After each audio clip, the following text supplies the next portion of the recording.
Right. So we're diving into Morgan Housel's The Psychology of Money today. And, you know, it's really interesting how this book kind of flips the script on how we think about personal finance. Yeah. It's not just about crunching numbers and, becoming like a spreadsheet wizard. hmm It's about understanding like the psychology behind our money decisions.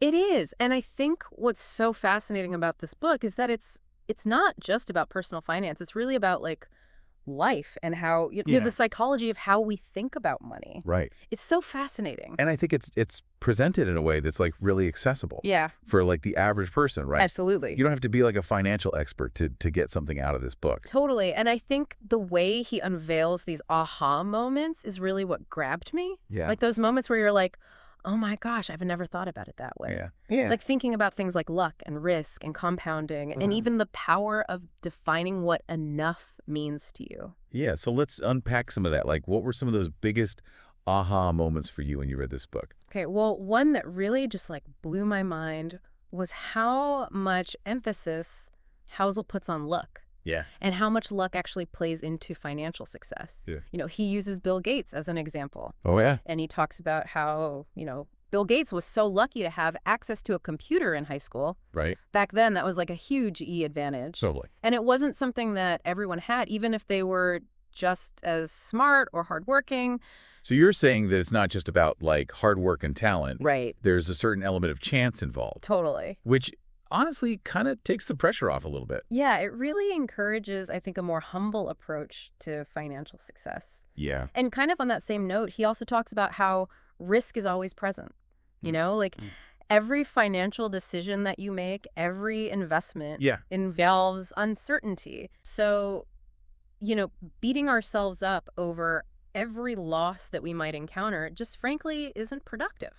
Yeah, because you can't control everything, right? Exactly. You can't predict the future. You can't predict the future. So that's a really interesting perspective. Yeah. Because it kind of makes you like rethink that whole idea of like failure when it comes to investing. Yeah, it's more about understanding risk and managing it. Yeah. Which brings us to another key concept, I think, that a lot of people Yeah. will find interesting, and that's the magic of compounding. Oh, yeah. He uses the example of Warren Buffett Right. to talk about compounding and how, Warren Buffett's immense wealth isn't just from like these outsized returns.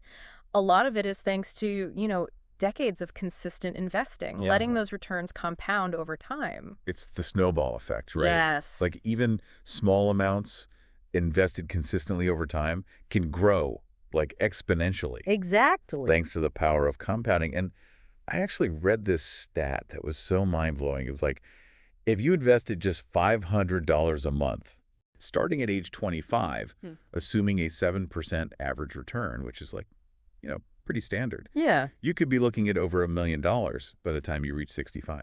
That's incredible. But if you delay that by just 10 years, Oh, wow. you could miss out on hundreds of thousands of dollars. Yeah, that's exactly the point that Housel drives home. Yeah. Is that time is really your greatest ally when it comes to investing. Right. And it's so powerful. And this connects with another fascinating idea from the book, Okay. which is that real wealth is often what you don't see. Ooh, I'm intrigued now. Right. So you're saying it's not about the fancy cars or the designer clothes or like the big house, Right. all that stuff that we kind of, The bling. the bling, Yeah. that we typically associate with wealth. Exactly. It's about the money that you've invested, that you've saved, and that you've put to work behind the scenes. Right. It's about having that financial foundation Yeah. that gives you security and options. So it's less about like, keeping up with the Joneses Yes. and more about building that financial security that ultimately gives you freedom. You got it. Yeah. And this leads us to another crucial point that House makes, which is that managing your money successfully is more about psychology than complex spreadsheets. Okay, so we're talking about our own behaviors and biases Yeah. and how those can actually sabotage Yes. our best financial intentions. Absolutely. It's about mastering those impulses. Okay. Like emotional spending, for example. Delayed gratification is a huge one. Yeah. That's choosing to invest your money today instead of spending it on, immediate pleasures, Right. knowing that it will benefit you greatly down the line. So it's like, being able to resist that impulse purchase Yes, because you have a clear vision of your financial goals. exactly. It's like having that discipline to stick to a budget, or an investment plan, even when things get tough. Exactly. It's about being in control of your money, not letting it control you. I love that. And this ties into another insightful point I think that House makes about optimism versus pessimism. Okay. He points out how, bad news travels so much faster than good news, Oh, yeah. especially in today's world, Yeah. with social media and the 24-hour news cycle. It's constant. It feels like the world is constantly like on the brink of some financial disaster. It's true. And I think it can be really easy to get caught up in that. Yeah. Like you said, especially when it comes to like finances. Yeah, and it can make pessimism feel so much more credible, Right. almost realistic. Yeah. But, Housel reminds us that, despite all these ups and downs, Yeah. if you look at the long-term trends, Yeah. Human progress has generally been positive. That's a really important point, I think, especially for investors. Totally. Because, when the market takes a dip, Yeah. it's so easy to just like completely panic Oh, yeah. and like sell everything. Right. But, if you zoom out and you look at that bigger picture, history shows us that like Yeah. markets tend to recover and grow over time. It's about having that long-term perspective, Right. having faith in the future, Yeah. even when things look a little bit bleak in the short term. Yeah. And this brings us to another crucial concept Okay. from the book, and one that I think you'll find valuable. Okay. Defining enough. Well, this is a good one. Yeah, this idea really resonated with me too. Yeah. Housel argues that constantly chasing more Yeah. can actually lead to, unhappiness and poor financial decisions. Right. It's this never-ending cycle, like Totally. you get the new car and then you're like, okay, well, now I need the bigger house. Right. And then it's just like, it never ends. It's like the hedonic treadmill, Yeah. right? You're always chasing. Exactly. Something And it's again. like, okay, well, when is it enough? Right. He makes such a strong case that, knowing when you have enough is crucial Yeah. for both your financial and your mental well-being. It's about breaking free from that comparison game, that we all get trapped in sometimes, and just realizing that like Yeah, true contentment comes from within, totally. not from accumulating more and more things. It's about aligning your spending with your values, Right. focusing on what truly matters to you, Yeah. what brings you joy and security. Which ironically Yeah. often requires less spending, not more. Yes. And this leads us to what I think might be the most powerful takeaway from the book. Okay. This idea that the ultimate form of wealth Yes. is the ability to buy back your time and freedom. Absolutely. Like, that's where money Yeah. becomes more than just dollars and cents, Right. It becomes a tool for crafting a richer, more fulfilling life. Yeah. Like, imagine having the flexibility to, pursue your passions, spend time with loved ones, or, simply say no to the things that you don't want to do. That really paints a picture. Yeah. And that's a definition of wealth that I think a lot of people can get behind. Because, again, it's not about the number in your bank account. It's about the freedom and the choices Right. that money can provide. It's about having agency over your time and your life. Yeah. So I'm curious, thinking about your own life and goals, Mm-hmm. what does this idea of buying time and freedom look like to you? Oh, man, that's a big question. Yeah. I've always been like really driven and ambitious, Yeah. focused on like building my career. Mm-hmm. But lately, I've been realizing how much I value flexibility. Yeah. Like being able to spend more time with family, maybe travel, even try writing that novel that I've always dreamed of, I love that. and it's just like I'm starting to realize that like, Yeah. time is really our most precious resource, Absolutely. and it's something that we can't get back. That's so true. And I think that's what Housel is encouraging us to think about, Yeah. like what truly matters to us, Yeah. and how can we use our financial resources to make those aspirations a reality. It's about aligning your financial goals with your life goals. Exactly. Now, I think our listener is probably wondering, Yeah. okay, this all sounds great in theory, Right. but how do I actually put these ideas into practice? Right. What concrete steps Yeah. can I take to start applying these principles to my own life? That's a great question. And thankfully, Housel offers some really practical advice. Yeah. For starters, he suggests taking an honest look at your spending habits. Yeah. Like, really identify those areas where you might be overspending Mm-hmm. or making those like impulsive purchases. Which might mean, tracking your expenses. Right. Maybe creating a budget. Yeah. Doesn't have to be anything fancy, even just like jotting down, Right. your spending for a week or two. Yeah.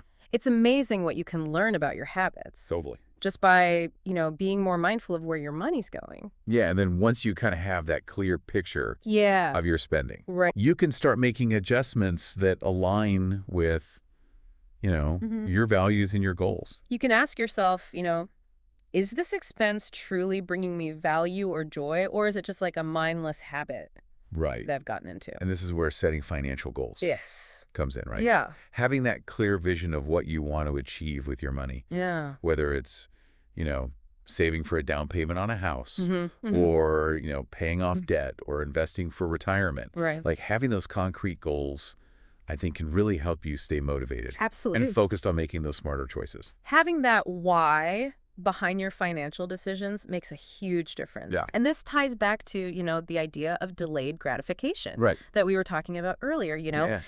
being willing to make those small sacrifices in the short term Yeah. can lead to much bigger rewards down the line. It's like choosing to invest that $500 a month Totally. instead of, spending it on something that you don't really need. Yes. Knowing that in the long run, Yeah.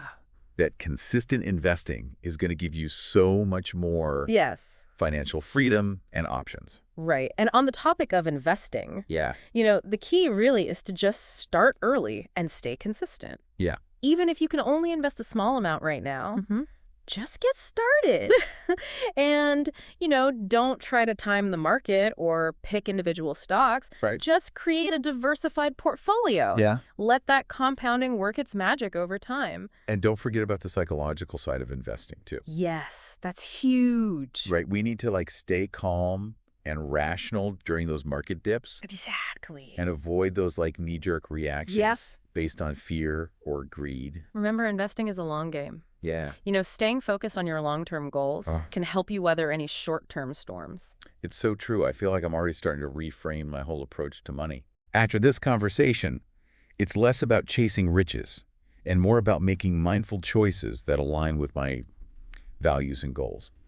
Yeah, it really is amazing how, just a shifting perspective can completely change the game. It's like we've been handed Totally. this whole new, mental toolkit Yeah. to approach our finances I love that. with more clarity and purpose. Yeah. And speaking of tools, Yeah. As we wrap up our deep dive into the psychology of money, I think it'd be helpful to highlight a few key takeaways that our listener can put into action right away. Absolutely. So if you could distill everything we've covered into just a few actionable pieces of advice, what would you tell our listener? Well, first and foremost, remember that managing money is more about behavior than brilliance. You don't need a PhD in finance. Right. You need self-awareness. Yeah. Start by understanding your own financial psychology. Okay. What are your unique tendencies and biases? Okay. Are you prone to impulse purchases? Do you struggle with delaying gratification? Yeah, Once you identify those patterns, you can start building strategies to navigate them. that makes so much sense. It's like knowing your financial personality. Exactly. So you can create a plan that actually works for you. Yes, Rather than trying to fit into some cookie cutter mold. precisely. And along those lines, another crucial takeaway, I think, is the importance of starting early. Yeah. The power of compounding is incredible, but it needs time to work its magic. It does. So even if you can only invest a small amount right now, don't let that be a barrier. Right. Time is your most valuable asset. So even if it's just $25 a week, Yeah. just get started. Just get started. Yeah. Exactly. And as you embark on your investing journey, embrace humility. Yeah. Remember that luck plays a role in everyone's financial story. Mm-hmm. Don't beat yourself up over every loss Right. or compare yourself to others.